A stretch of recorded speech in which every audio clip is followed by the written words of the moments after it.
talking to you. How are you on this Wednesday? I am fantastic. I am away in Paris, in France, on again a mission to make sure that Africa is better, to take charge in their courts, so that I can bring some of these things to the attention of international community. And as you are aware, I've already taken Nigeria to the court, African Court of Human Rights in Banjul. And I am there. I've stood firm. It doesn't need anybody from Nigeria to take them to court. They have destroyed their country. They have destroyed that country. We can take them to court. But I am in Paris, in France, going to Stratford. Yeah, and for another matter. We've got about 2 stories actually to cover in Nigeria besides what you're talking about now. But let's start with the U.S. judge questioning the deportation of West African migrants to Ghana. This is all part of President Donald Trump's immigration laws and scheme. What is the issue here? First of all, the entire situation, and I will be in London, crossover to London tomorrow, hopefully. I will find some of the handlers or the people around President Trump. That I have good friends around there. I'm going to tell them this thing of dumping criminals back to African countries is something that I have asked the International Court of Justice to interpret. Is it worth it for you to forcefully return some people who have run away from persecution and force them to go back to places that they don't want? It is against international law. Any expert like me would challenge, and I have written for an opinion in the ICJ to give me an opinion as why Trump is doing this. And I hope tomorrow or by Friday this weekend, I will meet some of the top officials, some of them who will remain in London, to discuss some of these matters that Africa's situation is being taken differently. It is not good worth dumping people to us who are not forcibly being brought back. These people could be taken back to where they came from, where there is danger of persecution. That policy is not very good. That's why the judge in the US ruled against such deportations. And where they come from is Nigeria and Gambia. So what are the expectations in terms of will they be returned to their home countries anytime soon? If you find a regime that is not very good, Asanda, it will throw you across to the crocodile waters, to the murky waters of Nigeria's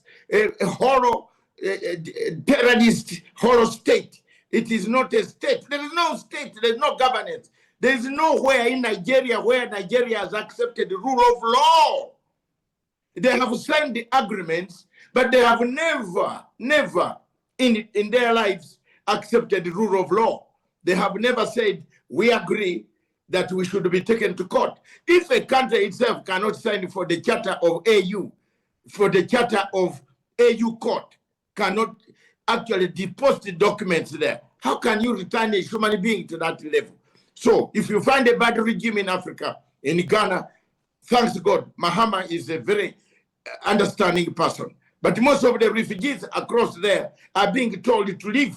Some of them are having problems with the authorities there because the nationals are beginning to say, Allah, we are now overpopulated, we are now, our jobs, our deeds, these things are happening. They can return you easily to the persecuting table.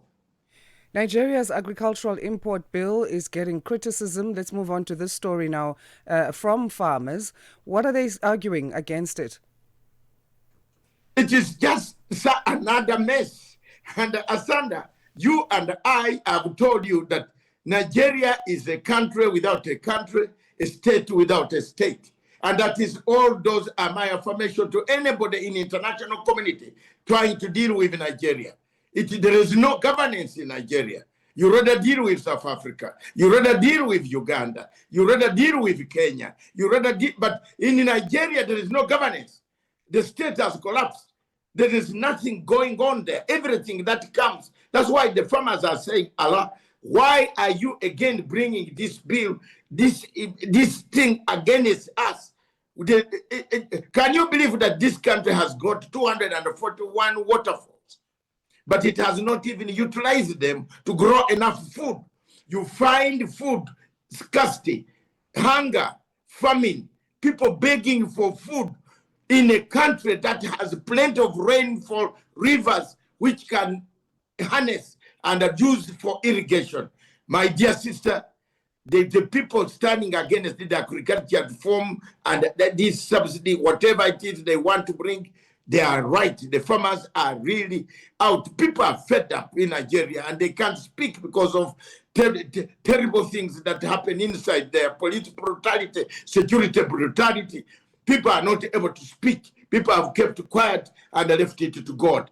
But some of us who are not Nigerians, like me, who love Africa, I'll speak for the voiceless who cannot speak from Nigeria. Also in Nigeria, Starlink's satellite internet service reached capacity, and this led to new customers not being able to sign up. It's not the first time that Starlink has paused services there in the country. The last time it was over bandwidth issues and regulatory issues. So what does this mean for the readiness of this company to operate not only in Nigeria, but in Africa? Elon Musk's Starlink. Elon Musk is doing one big mistake, and I hope you will listen to this clip because I will put it on his in X space or on X. You are mixing two things, Elon Musk. Those two things don't go hand in hand. You are mixing bad politics and business. You are a very good businessman.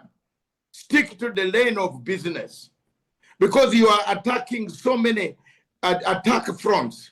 Some of this will swallow you because my Elon Musk, you are younger than me. You might have all the money in the world, but you are young. You have never seen the type of suffering some of us have gone through. Now, when you come, that's why concentrate on business and make your business better.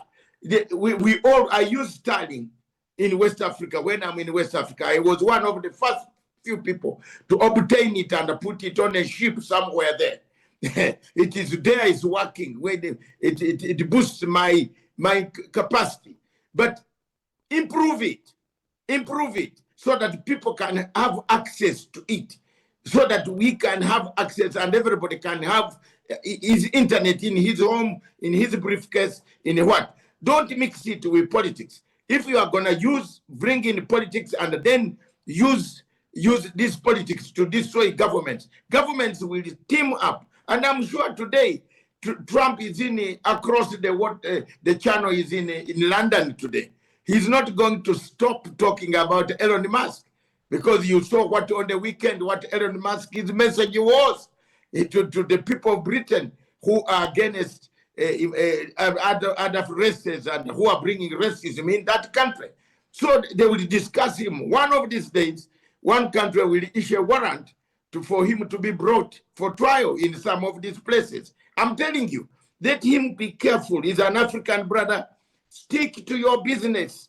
Let work, improve your business capacity, but stop interfering, mixing it with politics. It can be very dangerous. Political science, if you have never studied it, you might think it is simple, but we who have studied it know the pitfalls and the insanity it can cause when it turns against you. So there is nothing he's trying to do. He should concentrate on raising the availability, the bands, so that people can actually access his internet and make money, because people are tired of this government internet, which is switched off every time. You know, if you annoy the government in Africa somewhere, they switch off your internet. So people are tired. People were happy when Elon Musk brought this internet. Then now he has mixed it with politics, which is going to deny some of us who want to use his services, especially we Pan-Africans who walk around Africa. How long those who are not able to use this internet will be on that waiting list. But let's leave it there for today, Dr. Matsanga. We appreciate your inputs.